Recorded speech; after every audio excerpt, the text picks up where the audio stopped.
সবাই কেমন আছেন? আশা করি আলহামদুলিল্লাহ ভালো আছেন। আলহামদুলিল্লাহ আমরা ভালো আছি। আজকে দেখাচ্ছি এই যে দেখছেন তরমুজ। তরমুজের বাহিরের অংশ, এরপর দেখেন ভিতরের অংশ। ঠিক আছে? এই যে তরমুজ যদি আপনাকে পাইকার যারা আছে, যারা তরমুজ বিক্রেতা, তারা অনেক সময় আপনাকে লাল দেখাবে, অনেক সময় দেখাবে আপনাকে এরকম লাল দেখাবে, একদম লাল দেখাবে, আবার অনেকে ন্যাচারালি দেখবে। আমি যেটা দেখাচ্ছি একদম ন্যাচারালি, এটা অত্যন্ত সুন্দর এবং সুস্বাদু একটা ফল। সো এই ফলটা মেডিসিন মাখিয়ে মানুষকে অচেতন করিয়ে মানুষের সর্বশেষ করে দেয় এবং সব কিছু লুটপাট করে নেয়।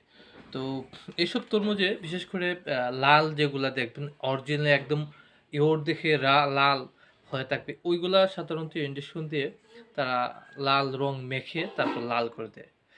তো সবসময় সব যে লাল, সব যে ভালো তা কিন্তু নয়। তো তরমুজ কেনার সময় অবশ্যই দেখে শুনে বুঝে এবং ন্যাচারালি জিনিস কেনার চেষ্টা করবেন। আজকের মতো এতটুকুই। সবাই ভালো থাকেন। আল্লাহ হাফেজ। আসসালামু আলাইকুম।